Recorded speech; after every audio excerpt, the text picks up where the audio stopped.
So there we have it. The WRC is done for another round. That is the end of Rally Croatia. And, well, it's been quite the event, hasn't it? It's been quite hectic. I did a review for up to Saturday that you can check out. I'll link it in the description below. But let's just talk a little bit through all 3 days. Early on, it was the Neville and Evans show.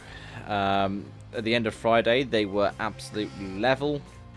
And then on Saturday, Neville had snuck ahead, which gave him the 18 points for winning the rally up until Saturday. And then Sunday came along and changed it all.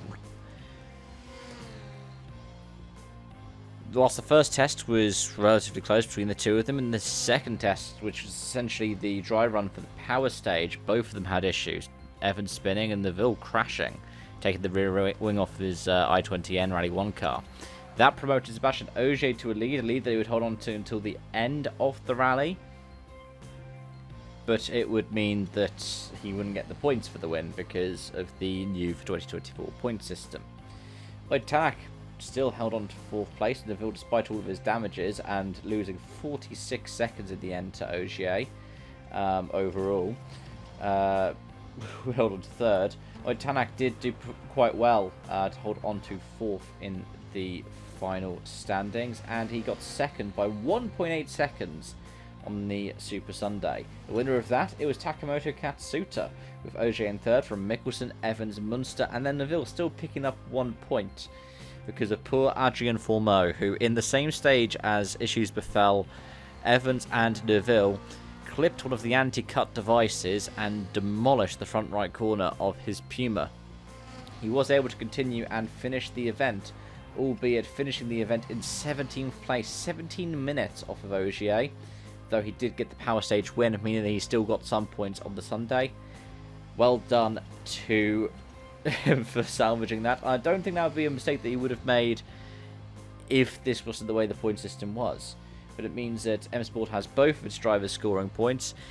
Formeau still holds on to 3rd in the drivers' standings, and actually the drivers' standings in terms of positions doesn't change all that much after this event. Whilst Tanak now closes the gap for Formeau to 6 points, Neville still heads Evans off by 6 points. That's right, they scored the exact same amount of points over the course of the event.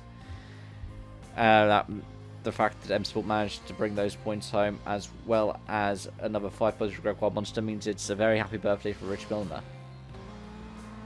In the WRC 2, it ended up being the win for Gryzen with Russell in 2nd, which is quite impressive. What's even more impressive is that Citroen, between Gryzen and Russell, won every single stage in WRC 2 this weekend.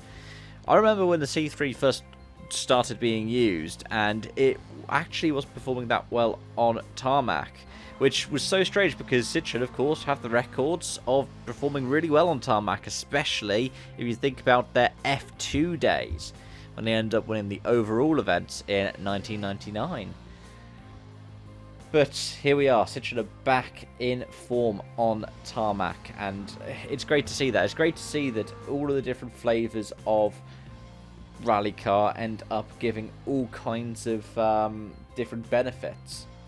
Lopez was 3rd, Seaman was 4th, Brynildsen 5th at the end of it all, and what it's meant to the provisional standings in WRC 2 is that Oliver Solberg still holds on to the lead, but it's a tied lead now with Johan Russell based on countback. The fact that Solberg ended up scoring his 2nd place in Kenya before Croatia, though I don't know if that would be the case because I'm pretty sure it's the first best result, so Russell should technically be at the head of the field.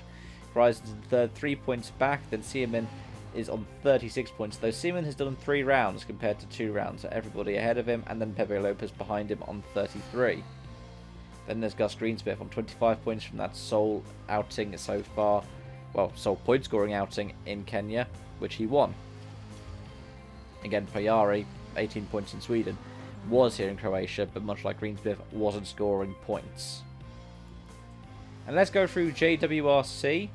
and also a little bit of WRC3, where the best non-JWRC entrant was, believe it or not, a Clio. It was Matteo Chatillon in the Clio Rally 3. He was a minute 33 off of Romain Jurgensen, who won the JWRC class, which means I could put an asterisk next to Renault winning a round in WRC 3.